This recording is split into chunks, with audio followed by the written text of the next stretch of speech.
copii, sunt dr. Grațiana Chicin, medic primar epidemiolog și astăzi am ales să vorbesc despre tuberculoză și despre vaccinul împotriva tuberculozei, BCG.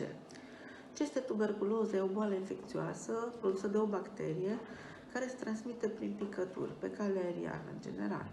Ea poate afecta orice organ din corp, dar cel mai afectat de obicei sunt plămânii. Există foarte multe cazuri asimptomatice în care practic bacteria rămâne în stare latentă în organism și cazuri care devin simptomatice, care se manifestă în general ca o afecțiune pulmonară.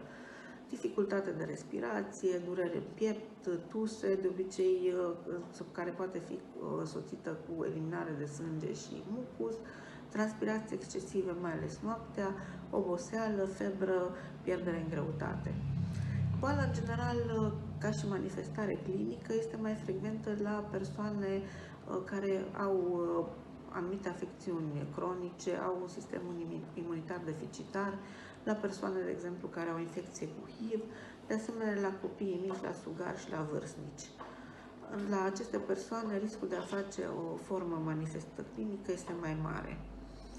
Cum poate fi tratată? Există terapii cu medicamente specifice, dar cea mai bună metodă de prevenție este vaccinarea. Ce trebuie să știți este că vaccinul nu previne neapărat îmbolnăvirea, ci previne practic o formă de boală gravă, o formă care mai poate da complicații, și poate duce, chiar la o rezistență la medicamentele care sunt prescrise pentru tratament. De aceea, încă în România și în multe alte țări există foarte multe cazuri de tuberculoză.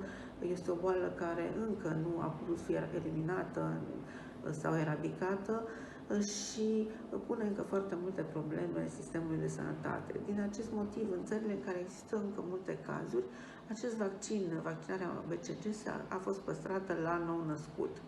La noi în țară, vaccinul BCG se administrează conform calendarului național de vaccinare, se administrează gratuit de către medicul din maternitate. Vaccinul este recomandat a se administra după 4 zile de la naștere până în ziua 7-a și modalitatea de administrare este intradermică, în braț. Ce este important de știut, că după vaccinare, la o perioadă de timp, o să apară o cicatrice la nivelul locului vaccinării. Prezența acestei cicatrici arată că vaccinul a fost efectuat corect și că organismul este practic protejat. Lipsa cicatricii post-vaccinale, care în mod normal este citită de către medicul de familie după vârsta de 3 luni, indică faptul că ori vaccinarea nu a fost efectuată corect sau vaccinarea nu a fost eficientă. Deci organismul nu a răspuns, motiv pentru care se recomandă o revaccinare pentru BCG la copil până la vârsta de 1 an, care se face cu testare în prealabile la tuberculină. Ce aș mai vrea să vă spun despre acest vaccin? Este un vaccin care nu produce reacții severe, de cele mai multe ori poate să nu producă nicio reacție sau poate să dea febră, ca la orice vaccinare, care poate fi combătută cu medicamente specifice pentru febră. Mai rar de tot pot să apară, o creștere a ganglionilor, o creștere a acestor ganglioni care de fapt nu pune probleme vitale asupra vieții și care este tratabilă. Protecția nu este pe viață, protecția, așa cum v-am spus anterior, este doar pentru formele grave, adică practic copilul sau adultul, chiar dacă a fost vaccinat, practic nu înseamnă că nu va putea să se infecteze, dar va fi ferit de a face forme cu complicații deosebite. De aceea această vaccinare a fost păstrată în România. Contraindicațiile sunt foarte puține pentru acest vaccin. Este vorba de vârstă, sub 4 zile, de o greutate sub 2500 de grame, de existența unor boli acute, febrile sau unor afecțiuni în care imunitatea este grav afectată, cum ar fi, de exemplu, infecția cu HIV-SIDA.